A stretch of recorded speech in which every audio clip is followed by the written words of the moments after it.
Hi, everyone. Thank you so much for joining us today. We are talking about the future of business applications. Everyone knows that technology is evolving at this rapid pace.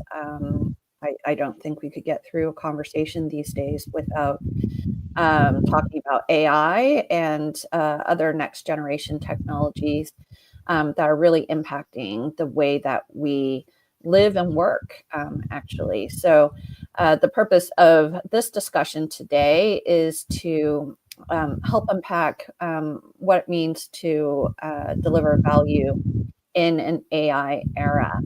And as part of this conversation, I am so thrilled that I have three experts join me in this discussion. We have Yamo and Senga, who are leaders within our enterprise platform services program, as well as an industry leader, digital and technology transformation leader in Sudeep. So as we kind of kick off, and we do want to hear from you as well. So maybe as we're kind of warming up here, if you want to use the chat, let us know where you're dialing in from. That would be great. And of course, as throughout, please do utilize the chat to send through questions for our panelists here as well. So maybe I'll start with you, Yamo. Do you want to maybe give a little bit of an introduction of yourself? Yeah, sure, Curly. Thanks. Hey, hi everyone. My name is Yamo, a practice director with the firm, and I co-lead our enterprise platform service that focuses on all the large and emerging platforms of the likes of SAP, Salesforce, Oracle, and also Pega, ServiceNow, and beyond. Been with the firm for 6 years now, and I'm based out of Bangalore, India. Look forward to a good conversation. Great. And Senga, over to you. Hey, hi everyone. Good morning, good afternoon, good evening, from wherever you are joining from. First of all, thanks Shirley for having me. My name is Sangamesh. I primarily focus my research efforts on enterprise platform services, covering all the major and emerging platforms. Been with the firm for 5 years now. Really excited to see how the space is evolving so fast. Happy to be sharing my perspectives and look forward to the discussion. Great. And last but not least, Sudeep. Thanks, Shirley, and hi, everyone. My name is Sudeep Gautam. I'm basically a technologist with a clear passion with getting the job done and also in seeing how technology actually transforms businesses or it helps companies transform their businesses. I've been on both sides of the table, spent several years on the large technology firms, running technology practices, P&Ls. I've also been on the other side of the table, which is being a CIO, Chief Digital Officer, Chief Technology Officer, especially with recently with Everest Group, and also with Pratt & Whitney. Back to you, Shirley. Thank you, Sudeep. And just to round out the introductions, I'm a partner with Everest Group. I've been with the firm for about almost 7 years, I suppose. And I cover research in the enterprise functional areas within finance, procurement, supply chain, as well as the team here with Yamo and Senga Enterprise Platform Services. Like Sudeep, I've been on multiple sides of the house. I've led strategy for GBS functions in the enterprise, so worked with providers to deliver value to our businesses internally, but now as a research analyst, kind of monitoring the market developments in these areas. So without further ado, I will dive into the discussion. And the first question I will turn to Senga. So with AI transforming business applications at this unprecedented pace, how has the enterprise applications landscape really evolved over the past decade? Okay. I wonder how enterprise business application landscape has undergone significant transformation over the last decade. from on-premise to cloud applications to expanding capabilities within the platform beyond core products and to the recent industry solutions, right? Initially, most applications were on-premise, heavily customized, required a lot of internal resources to manage upgrade. These deployments often resulted in longer implementation cycle, higher costs, making it difficult for enterprises to adapt quickly to evolving business needs. But then came cloud-based enterprise apps. Enterprises began to recognize benefits of scalability, flexibility, lower TCO that these SaaS offerings could bring. And this triggered the ongoing movement towards cloud apps, where enterprises migrated workloads from legacy on-prem system to more agile cloud-native platforms. The shift was initially cautious as organization tested the waters and then have grown with confidence over the years.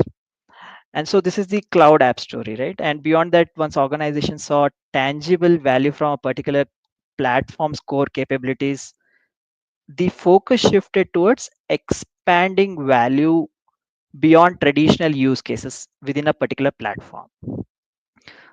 This phase was characterized by enterprises leveraging their existing platforms to gain more out of their investments. Instead of deploying multiple fragmented applications, enterprises extended the capabilities of their primary platforms into adjacent business areas. A few examples, if I could think of, is Salesforce evolved from being primarily a CRM leader to offering MuleSoft for integrations, AI powered analytics to cater to broader enterprise needs. On the other hand, if I were to take an example of ServiceNow, originally an ITSM shop, expanded into customer service management, HR service delivery, and even operations technology management. So, this expansion phase allowed enterprises to consolidate their tech stacks, reduce costs, and drive efficiencies by utilizing familiar platforms rather than procuring new solutions. So the second area of this evolution is expanding beyond core within the select platforms. And beyond this, the next wave of growth emerged with a focus on industry specific offerings. Enterprise realized that while horizontal apps provided significant value, industry specific nuances required customization, often leading to high cost, complex integration, and again, additional maintenance efforts, right? And to address this challenge, major technology providers started introducing verticalized solutions tailored to the unique needs of different industries. So, this evolution from on prem to cloud, from core functionality to broader platform expansion, and then to industry specific solutions, it illustrates how enterprise business apps have matured to deliver greater value and agility to businesses. So that's the story, Shirley, I would say, and to the broader audience that has been over the last decade. Thanks, Inga, for setting the context of how we've gotten to where we are today. And this next question then follows quite well, and it's directed to Yamo. As you look forward then into the future of enterprise business applications, how do you think that that's going to shape up, especially considering some of the key trends that we're already experiencing right now, like AI and others? Yeah, thanks, Shirley. I think future one is the key buzzword around AI, right? It's going to be primarily anchored around the AI as a theme. And in fact, the era of AI has already begun for business application, right? That's where we would say is a 1.0 AI business applications. We are at an era where integration of AI is happening, where we are embracing generative AI as a theme, where Copilot is being integrated across applications and other similar generative AI specific applications, right? However, what would happen as we move towards 2.0 and 3.0, right? This is where we believe roles will reverse between technology and humans, right? The AI will start taking the driver's seat. The decision making and execution will move towards agentic AI. That's the 2.0 era of AI, right? From generative AI to agentic AI, and we'll move into an era where the platform architecture will evolve into an ecosystem of agents. And this is where the interoperability and integration within the platform ecosystem will amplify. And for this particular agents, right, to build, and this would happen on two sections of it. One is industry specific agents that bring in the domain specific contextualizations, and two is functional agents, which are on the functional LLMs or SLMs, which will drive in terms of functional actions. And of course, it may not be one or two agents. This will be an ecosystem of agents where agents may oversee. Likely, it's going to be an hybrid agentic architecture that would be there in over the future of this. And overall, as I mentioned, the silos within functions may break. This is where agents within one function will start to interact with another agent, where a finance agent will start to interact and trigger processes within supply chain and or procurement, overall creating and process ecosystem for business applications.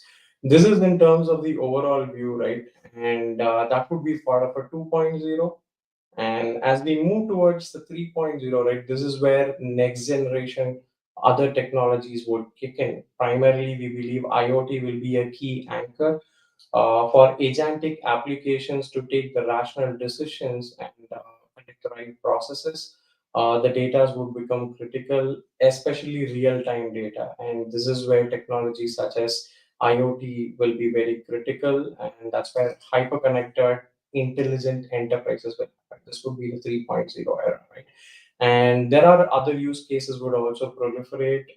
Presently, the digital twin as a key use case may become AI-driven digital twins, where all the scenarios may be done in real world and in real time.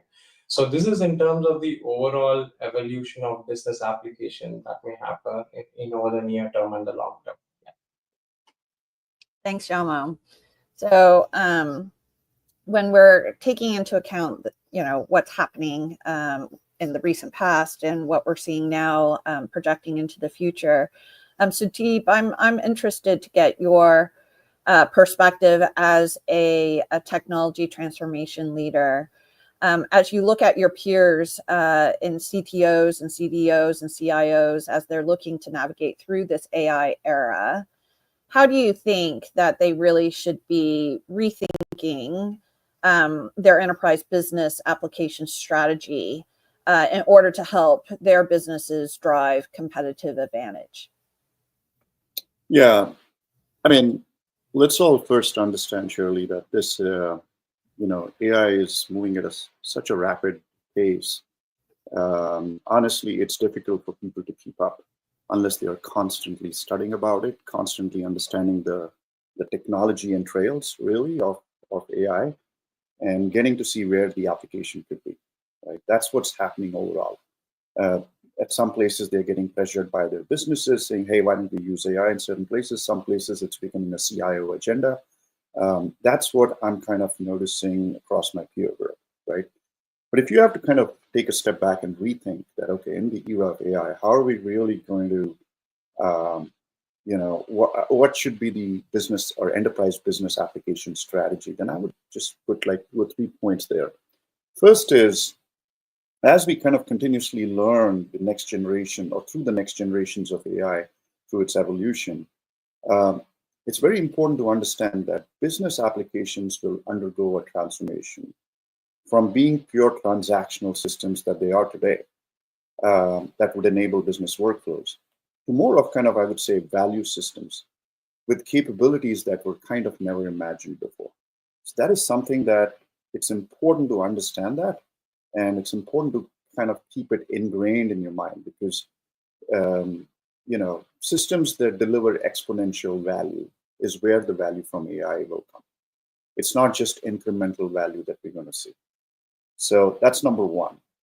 Second is, I think as you understand the value of AI, you have to clearly identify the areas, which is the what if areas of exponential value, right? So whether it's revenue generation, whether it's customer experience, process efficiencies, etc., and you have to align these very clearly with the company's broader goals, or in my mind, the OKRs, objectives and key results, to speed up the buy-in piece. Thirdly, I'd say you have a set of existing applications today. And most people, what they would do is they would start picking up certain pieces and saying, okay, how can I embed AI in certain of these cases to kind of put together some kind of a value proposition to my customers or to the company, etc. And this is where I think CIOs play a very important role of understanding and thinking that should you do a piecemeal job versus looking at it holistically. And it's okay when you're in a proof of concept stage where you're kind of taking in certain pieces and kind of just delivering them to show the proof of value. But if you want to kind of holistically transform your organization with long-term AI embedded in your applications, enterprise applications, then you have to think about redesigning your journey maps. And if you don't understand how your customer interactions will change, how your employee coworker interactions are going to change, how your suppliers, your partners, how's that going to change? And you don't redesign those journey maps, then this is not going to happen very well. So these, I think, would be the kind of key ways in which you should rethink your application strategy. And of course, next is how you put these guiding principles to use to execute an AI-driven AI-driven company transformation. And these are things which are like, okay, identify your business needs, conduct a data audit, like look at the data quality, availability, pick up the right tools. You got to obviously develop an ethical framework, got to get the employee buy-in, and so on and so forth. Thanks, Sudeep. There are three things that you said that I really loved. One is in the way that AI is continuously learning, so must we. And that with the pace that is picking up, sometimes that's a challenge to do. And of course, as a research firm, that's what we're here for. We're helping others keep abreast of all the trends that are taking place and figuring out what it means for them. And so if you take a look on the chat, there's, we are offering a conversation with one of our analysts. Do let us know if you want to take advantage of that. We can discuss whatever topic is top of mind for you. Just let us know and we can get that scheduled. The other topic that you mentioned, Sudeep, was that despite all the potential and promise and the opportunity that people are publishing about all the time, the true power of AI is still unknown. There's a great deal of exponential potential that is out there.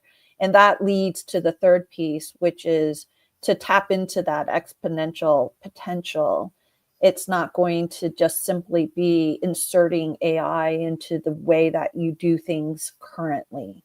It involves a complete redesign of how processes work, workflows, how teams interact with each other, which, in a lot of the conversations that I've had with the marketplace, it's not being thought through enough, in my opinion. But maybe that's just, where we're at in the maturity journey. Yeah, no, I would agree. I mean, I think it's exactly out there. I mean, because it's where we are in the maturity cycle, because I think people are trying to understand really clearly, okay, this pressure that's coming on the sides, and then you put pressure on yourself as a CIO, saying that, oh my God, I need to do something with AI. But that's where I think you got to just calm your nerves a little bit. I think it's important to understand the technology nuances. And I think, as Yamo put it, you also have to understand what the forward roadmap, imminent roadmap of AI is going to look like, and then accordingly look at, okay, what is my landscape? What do my customers really want? What does my company really want to do? And then align AI with it. If you kind of take a very pragmatic approach, what I always say, very practical innovation approach to these things for any new technology, especially like something game changing like AI. I think you get better sanity, and then you're able to kind of carve out your roadmap in a much more practical fashion. Absolutely. And I can't agree with you more. Your strategy and your roadmap journey really should be dictated by what you want to achieve from a business point of view. And that sounds so simple, but we've been in this industry long enough to know that that doesn't happen enough, I think. So with that, shifting to the next kind of segment of discussion, Singa, I wanted to explore with you how businesses can measure ROI. So if we're talking about these business outcomes, business objectives that that organizations may have when it relates to AI-driven applications, of course, efficiency gains, cost savings, productivity gains, those all become very fundamental. But what other kind of returns can organizations really expect from AI-driven applications? Interesting question. One thing is sure, enterprises shouldn't just focus on technical KPIs, but go beyond to assess business outcomes.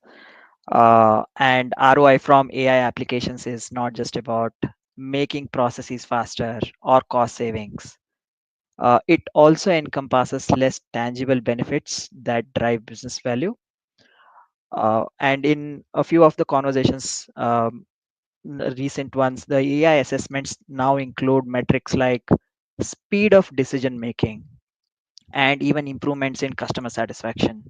The point Sudeep was making earlier on, with AI, we need to understand or redesign how we think about customer journeys. So there are multiple uh, things that you can look at, but just let me talk about the top three ones, right? First one, decision making speed, ability or degree to which AI applications can enhance your decision making capabilities. So organizations should measure how much AI reduces the time required for data driven decision making. And so maybe the faster analytics dashboards enable quicker strategic pivots, such as AI driven forecasting, changes in inventory considering changing demand, and other external factors. So that's the first one. Second is customer satisfaction. Organizations need to track improvements in customer experience due to AI. Maybe for instance, which an example which we can all connect is personalized recommendations or AI chatbots that resolves issue faster can boost satisfaction and loyalty. Another examples I want to touch upon is from HLS industry. The value of better patient outcomes is a critical return on AI investments in healthcare, even if it doesn't show up as traditional efficiency. So the AI driven diagnostics are improving treatment accuracy and patient outcomes and potentially lowering treatment costs due to early intervention. So that's again related to improving your customer experience, in this case, patient experience. And the third important factor you can drive is revenue impact itself, right? How can you attribute new or enhanced revenue streams to AI powered applications? Say, for example, AI might enable hyper personalized marketing that increases conversion rates. So it directly contributes to the sales growth. So some of these might be more relevant than others based on the industry you are in. Customer facing industries will have higher influence on customer satisfaction.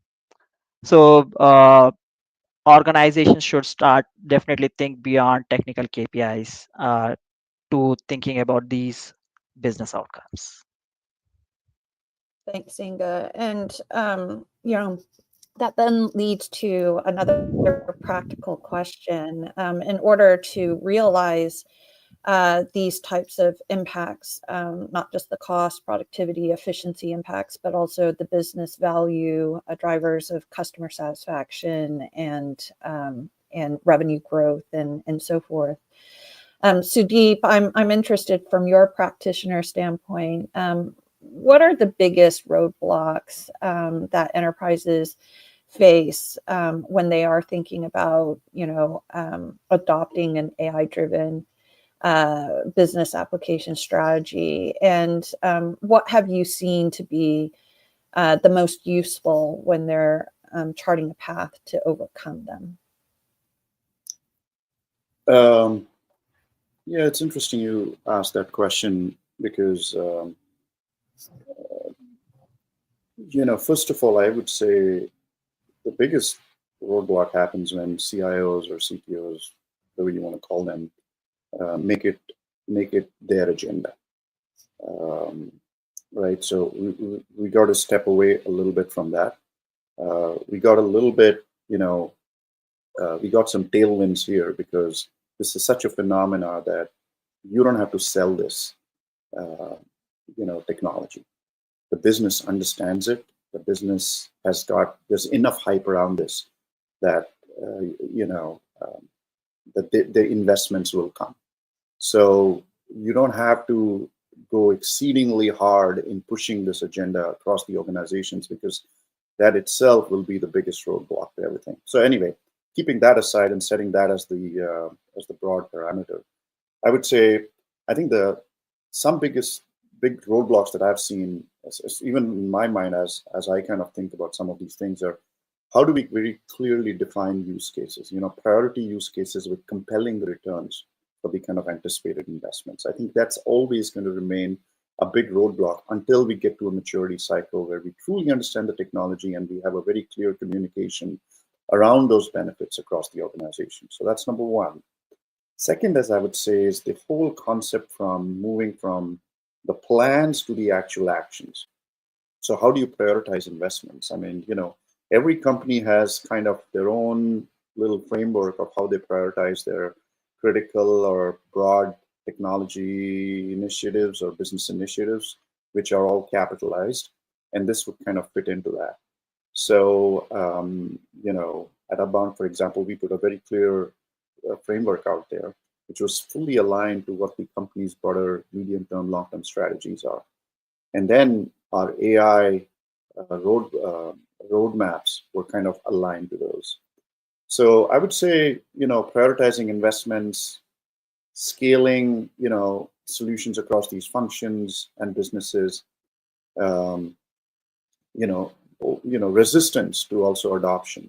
If you start pushing it down the throat of people who've got enough of their day job, enough of things to do on a constant basis, and here's a new technology, here's a new system that you have to learn now. These are all typical roadblocks, I would say, from moving from plan to action. I would also say the third one, which comes deeply in my mind, is people and skills. So, for example, how do you build specific AI skills, broader AI literacy? I think these are extremely critical and big roadblocks because you want to get things done. You can use your partners, but there's some kind of in-house skill set that you need to have. So you need to start identifying some of these people, of your champions within the organization, within your FTEs that you would kind of want to use for this. And finally, I would say tactically, probably the biggest roadblock is how do you enable access to high quality data? I think that's critical. And then, of course, how do you integrate? I think Yamo or Sangha mentioned about it. How do you integrate AI solutions with existing your existing enterprise applications? How do you integrate those?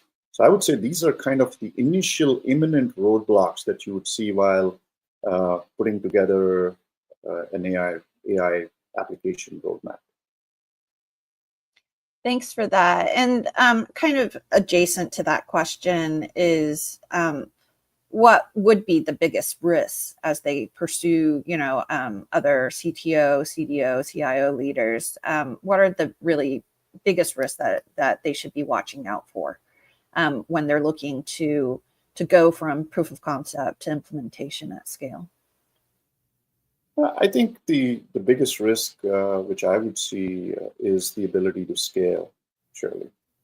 You know, it's and when we talk about scale, this for me is kind of very critical, because you have to think about a few things when you're ready to scale. What is your architecture really looking like, right? I mean, if you're not really putting together a defined architecture in terms of a composable architecture and kind of putting these together, then it's going to be a big risk. Lack of, I would say, a governance structure, because what's going to happen is these use cases are going to come fast and furious. So if they're coming fast and furious, you're going to be more involved in executing them within the timelines and with the investments to the ROI that you promised, right? And what's going to happen in that is that the data privacy laws, the data privacy issues, security issues, these are going to come up. Not only that, it's going to be that, okay, how do we prioritize use cases? Where do we invest? What kind of tools do we use? What kind of large language models do we use? These are the kinds of things, considerations that, if we do not put these through a proper AI governance committee that you have to form, it's going to become a big risk in your scaling aspects. It's very important to get the right set of partners in place as well, because you're going to see that everyone is going to bring in some AI tool, AI platform, or going to embed AI applications within their own existing platforms. So the question is, how do you choose your partners carefully, right? You're going to probably be in an area of experimentation, but over a period of time, you're going to think you're going to have to really think about your partner ecosystem, so that because that could be a big risk. And finally, I would say rethink the scale of innovation, because if you're not going to kind of think more about innovation, then this becomes a risk factor, and you will never be able to scale AI to the maximum potential. If you want to really maximize the value of AI, you have to think of practical innovation, and for that you have to scale. So which means, understand one thing, besides integration within your own organization, you have to start directing more resources towards solving strategic problems. And I think within the technology organization, or IT, or digital technology, whatever we may call it, the thinking is more about building applications and maintaining applications and figuring out what the technology strategy is. But the question that really we got to worry about is that, am I directing my resources more towards solving strategic problems? And when that shift happens, that's when the maximization of AI comes into the picture. That's Great. it. Thank you, Sudeep.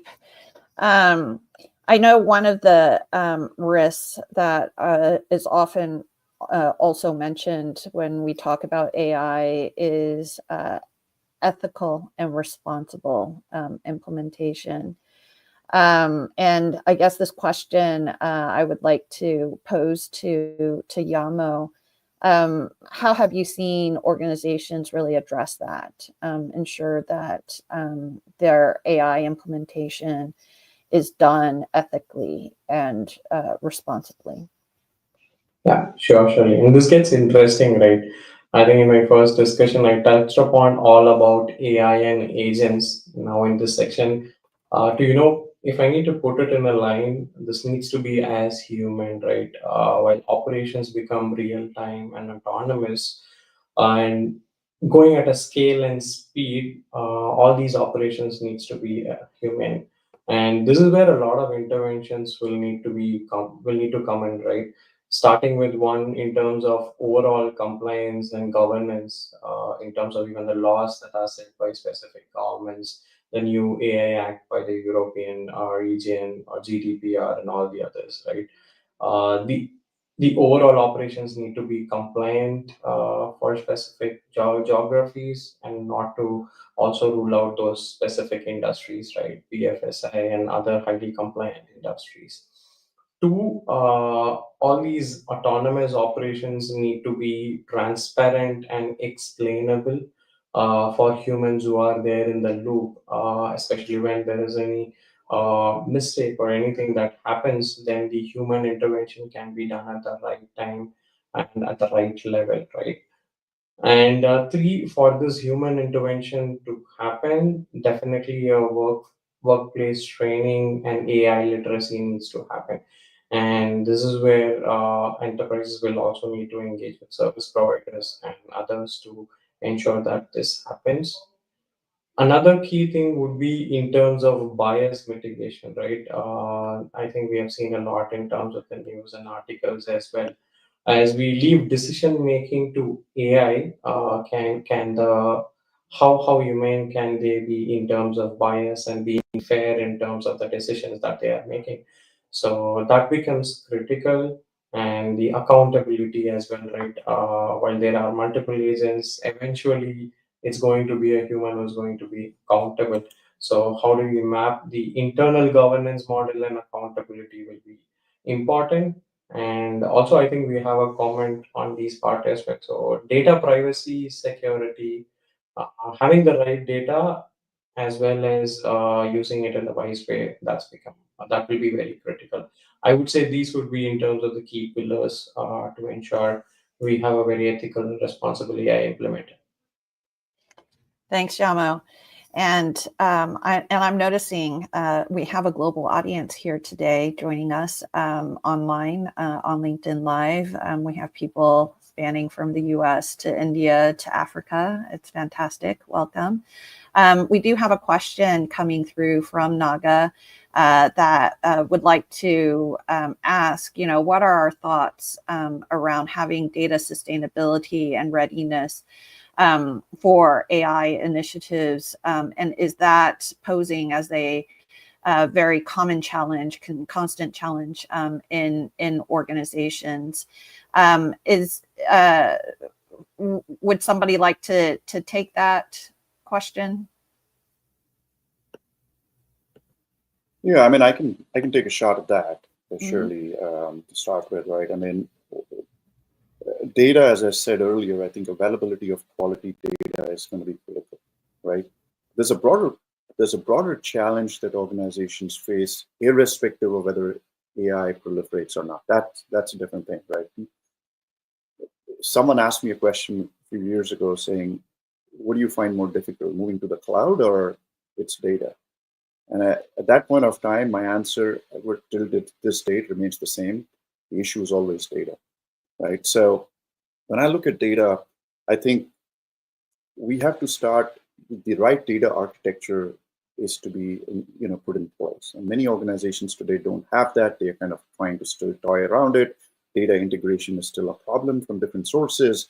And of course, especially when it comes to AI, how do you map the data? How do you design for privacy? How are you transparent? Access, availability, so on and so forth. All these things come in place. In addition to keeping in mind, you have strict regulations at a federal level, country level, so on and so forth, right? You have GDPR in the EU. You have own data privacy laws in the US. So you have to kind of balance all these things out with that. But I think the best way to start it is start thinking about really data as a product, which means, what do you really want data to accomplish? Because people say, I don't have the data, or there's too much of data and I don't know how to see it out. Well, what do you want to really get done with data?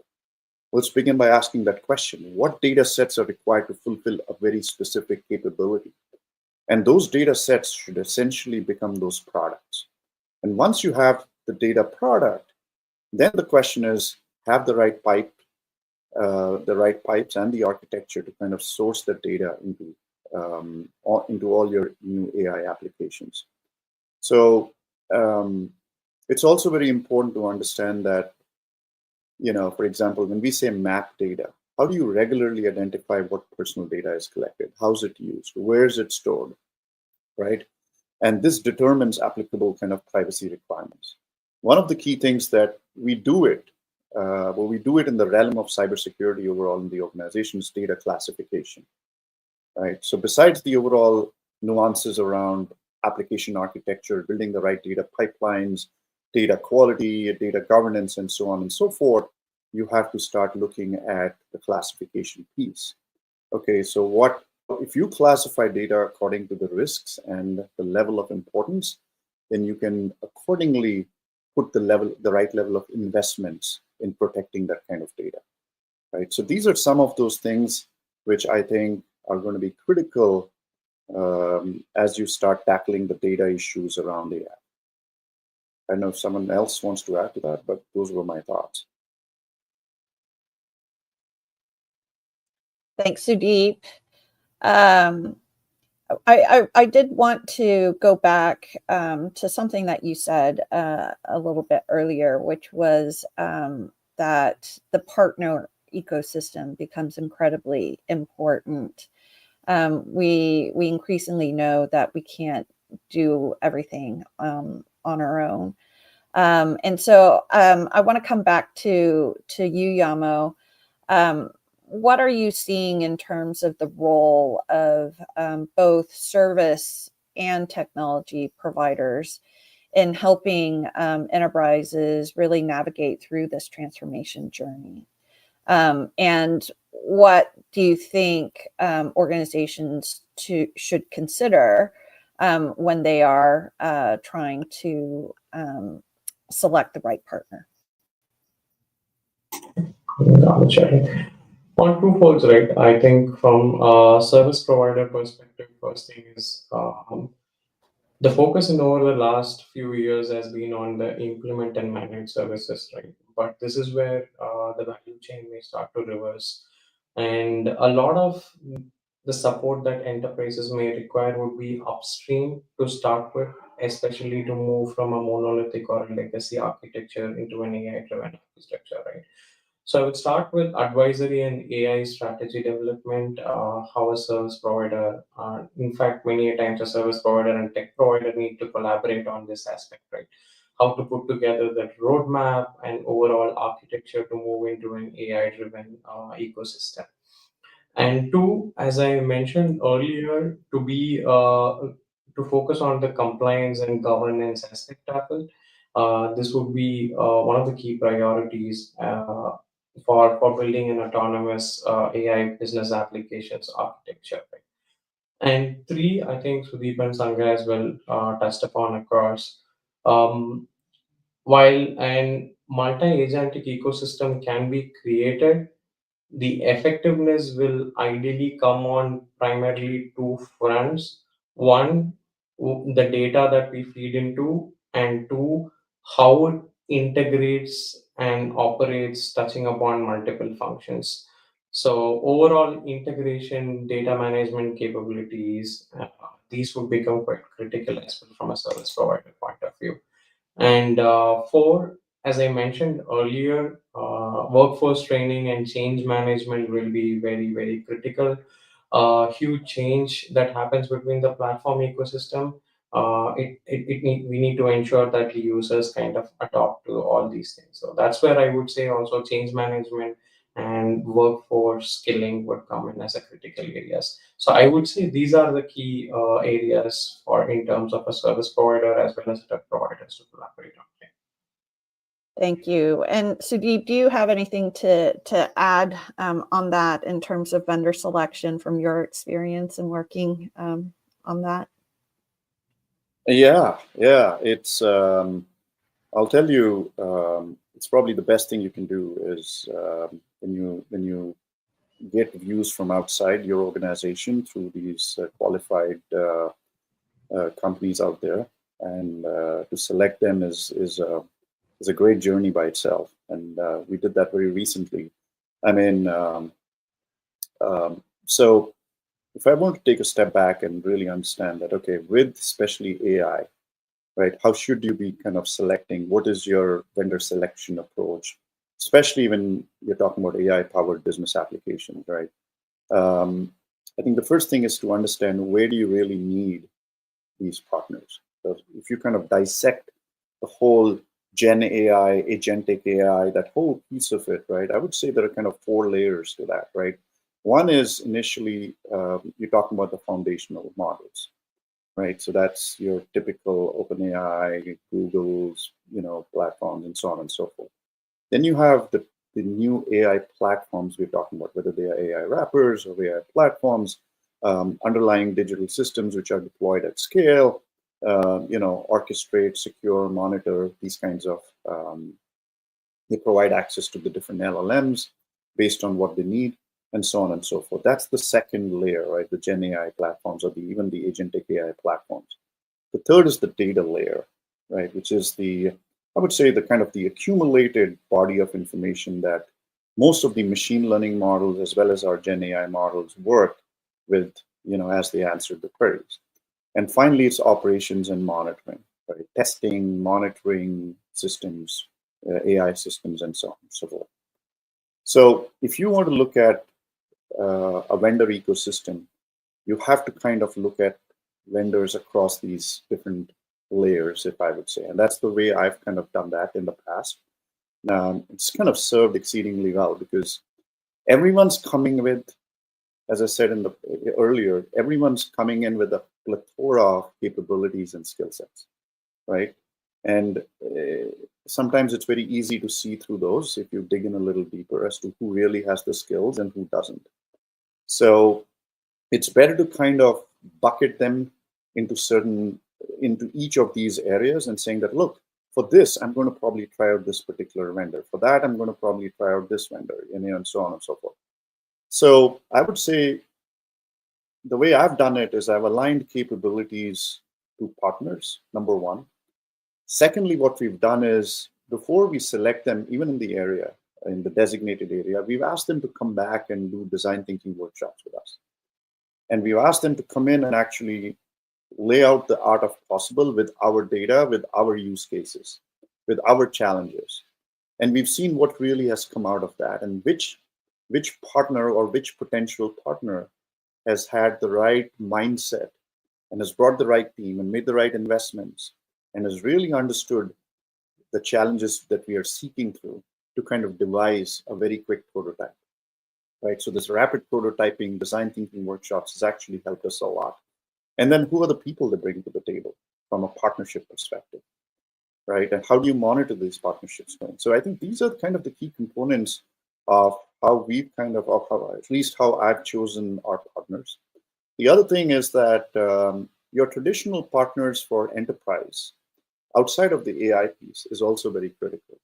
So we made, recently we consolidated our vendor ecosystem, partner ecosystem, and we selected a very qualified partner. And one of the things that we saw what they bring to the table is, things with, AI autonomous engineering. And these are things which are really applicable for us, right? That if we talk, I talked a little bit earlier about scaling AI. You have to talk, and we talked about, hey, the biggest challenge today tactically is that how do you integrate AI with your existing application sets, or data sets, right? So you got to choose a vendor that has deep depth in traditional application integration, data strategy, data architecture, because these things are going to be, these are here to stay, and these are going to be foundational infrastructure as you start scaling AI applications and AI use cases. So it's very important to also choose a traditional partner in these areas, not just, the forward-looking AI pieces. That's the way kind of I've approached it. So far, it's worked great. Thank you for sharing your experience. I know our time is coming to an end, but I don't think it's too late. If people still have questions to put those through, we'll try to get to it as we look to wrap up this next section, which is to really look forward into the future. How do we future-proof? How do we think about longer-term success?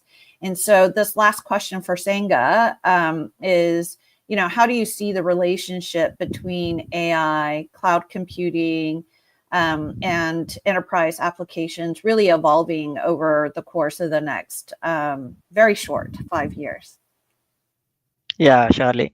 What I believe is as AI and cloud technologies continue to mature, they are becoming increasingly interwoven into enterprise applications. If I were to talk about what is happening currently, I would like to call two, three things. One is AI moving from standalone to embedded, getting embedded in enterprise business apps. We are seeing that shift from standalone AI tools to the one where AI is embedded in everyday business applications. Now, for example, Microsoft Copilot getting embedded into Microsoft business applications. Similarly, from other platform vendors, also we see the same. The second is democratizing AI through cloud applications, right? So we talked about it earlier as well. So the movement from on-premise to cloud apps, and these cloud apps is making AI capabilities more accessible than ever. Which means even companies without large data science teams can leverage AI via the cloud enterprise apps.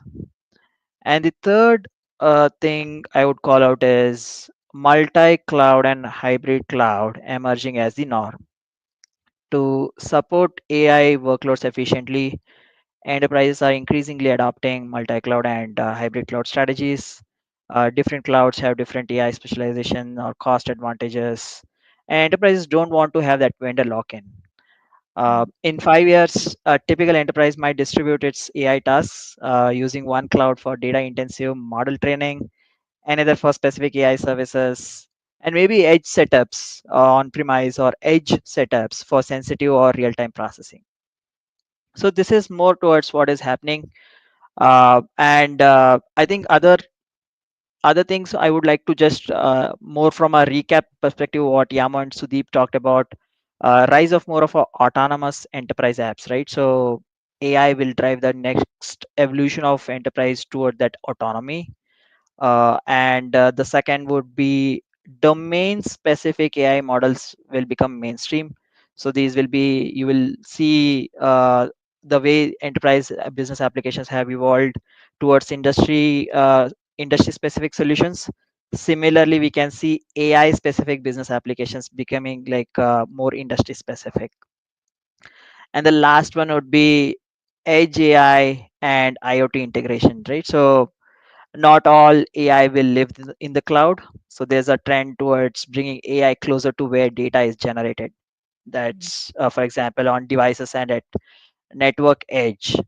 So in the next 5 years, as IoT deployments grow, we will see AI embedded in IoT devices to enable real-time decision making on site. Yeah. So in summary, the coming years will solidify the relationship between AI, cloud, and enterprise applications. Cloud platforms will be the delivery mechanism that spreads AI to every corner of business operations, while AI will redefine what those business applications can do, from automating decisions to enabling new services. Thanks, Sangha. And I want to bring this LinkedIn Live to a close with maybe about 2 or 3 rapid fire questions for Sudeep, if I may, since we have your valuable time with us today. When you are talking to your peers, and how would you advise them in terms of how they should be future proofing their enterprise applications to remain adaptable as AI and other technologies continue to evolve? Yeah, so I think of it in a couple of ways, right? First is kind of future proofing this. First is, I think, often overlooked, but it's extremely important, is around your enterprise application architecture, and that should be as composable, as untethered as it can be to the underlying infrastructure. So that is going to be very critical in kind of making your enterprise applications very adaptable. That's number one.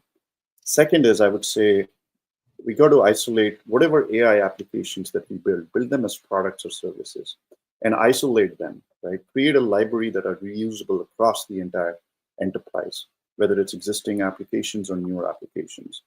So that's the second one. Third is, I think Yamo mentioned this earlier, how do you create an orchestration layer for AI agents and products to maximize the benefits of a particular use case? And finally, I would say reevaluate the build versus buy. Only build applications that can deliver competitive advantage to your firm. Otherwise, I wouldn't spend any money in kind of building these things. So from an overall adaptability perspective and future proofing, I would say these are kind of the things that I would kind of advise. The other thing is, I would say, rethink what is possible with AI, right, and your business transformation. Focus on only a few transformative opportunities and core functions. I think that's clear. And then also define and track clear KPIs. And most importantly, I think you have to lean in personally and drive the change yourself. That's right. So the next and final rapid fire question for you then is, what kind of skills and capabilities do you think that your peers really need to develop in order to lead their organizations through these transformations successfully? Okay. Well, I think of it in, again, a couple of ways, right? First is, let's talk about the softer pieces, because those, at the end, everyone's a technologist, they understand technology, they will read through it and they will get to it. There are a couple of important things that are very important, right? The first thing I would say is the envisioning, the conceptualization, and the value realization. That skill set and that capability is missing sometimes in even very senior people or senior technology leaders in organizations. I've seen that, right? So that is, I think, first is. Second is, I think, the ability to imagine a product-based operating model that fosters innovation and the value of AI. And that's the second thing. Third is, which probably in my mind the most important, is the art of communication. How do you communicate to the board about this? How do you communicate to your peers, your management, the employees, the coworkers, and of course the customers? Why are you trying to do something? Right, and you got to be able to explain it very simply and very succinctly. So I think that is important. Now, besides all these things, what are table stakes in terms of skill sets and capabilities is fully understand the deep entrails of AI. What is deep learning? How is it different from traditional machine learning systems that we had? What are neural networks? You have to get into the kind of depths of the technology, because if you don't understand the technology, you're not going to understand the ramifications and the power of the technology. So I think that is important. Second is, if you've not done this in the past, you don't have to be an enterprise architect, but I'll tell you, this is the time to kind of start reading about it and get into the depths of enterprise architecture. And finally, the biggest capability, again, you need to have from a technical perspective is, how do you integrate applications? How do you become an orchestrator? How do you become an integrator? Right. I think these are some of the capabilities that kind of are going to redefine the way a CIO, CDO thinks, and how they will probably, I would say, future-proof themselves. Yeah. Thank you so much. I know we have one last question that has come through. Naga has posed it again. So I think we'll use the last minute and pivot in an agile way to address this question around how we would recommend approaching the conversation around build versus buy when it comes to using AI agents. Yamo, do you want to take this last one? Yeah, sure, Shari. I think when it comes to a buy versus build rate, to be very honest, the first and foremost that comes out would be the ROI that's generated out of anything, any AI or agent specific, right? But I get that the use case here is specific to productivity or performance improvement, right? And in this case, what we have seen is we have seen varying ROIs across different products within the market, including on the buy side as well as the build, right? Um, so in these cases, the first and foremost would be to go in terms of the cost aspect of it, what the cost aspect is, and two, within the ROI, how effectively does these agents or applications help in improving productivity. Not all products or the tools in the market are effective in terms of increasing the productivity. So that's where it becomes critical to compare the existing ones in the market as well as the one that the enterprise seeks to build here. And two, in terms of scalability, right? While from a buy perspective, majority of the products that are there in the market are scalable from a productivity perspective. But from a build, it could become relatively difficult. And finally, also the contextualization, right? If it's going to be the productivity or improvement for a specific platform or within an industry contextualization, or it's going to be a functional, right? We can take all the three angles. What's the kind of technical expertise that is required by this agent to address, and if it can be solved by the build versus buy. So I would say these are the kind of four lenses that any enterprise would need to assess across. But from my perspective, if I need to give 80 to 90% of the time at this kind of maturity stage, most of the enterprises end up buying rather building their own in terms of productivity and performance improvement. So I hope that helps in answering that question. Yeah, I think kind of speed to market becomes a really big issue Yeah. these days when we're looking at the level of disruption that's happening and needing to remain competitive. Thank you so much, Yamo. I did want to remind people that if you would like to continue the conversation with one of our analysts, to please click on the link in the chat and schedule some time. We're very happy to engage with you. It's always fantastic to hear what the market is thinking, and that helps us inform on how our research can support in this journey. Before I wrap up, I guess I'll open the floor to our esteemed panelists. Any last remarks, any last thoughts that you want to offer before we sign off?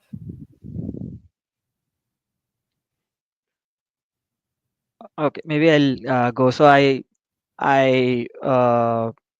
believe that AI, Gen AI, or agentic AI will truly lead us to the next S curve, technology S curve, and is not just the hype that some of the technologies, maybe such as blockchain or Web 3.0 or metaverse, created, but I really believe that this has a potential to unlock a lot of business value. Just one word to add, as long as it's humane. So yeah. I'll just say it's the technology is real and revolutionary. It's here to stay. It's up to us how we imagine the power of it and how can we maximize value in the shortest possible time. So life will change for sure. I mean, this is one of those defining moments within the technology space. Yes, and from my end, absolutely agree. The train has left the station, and it's really up to us to ensure not only that we maximize its potential and value, but also think about what the impacts might mean to the larger community as a whole as we embark on this journey. And circling back to Yamo's word, humane. How do we treat people and communities humanely as we work to capture the potential and value that's coming out of these technology disruptions? Thank you so much, Sudeep, Yamo, Senga, for your time today. I really enjoyed having this conversation with you. And thank you so much to the people that have joined us from across the world. It was great to see people join in from Ghana and Nepal, in addition to some of the more traditional places that we see our audience dial in from. And I look forward to talking with all of you at some point in the future. Thank you so much. Thank you.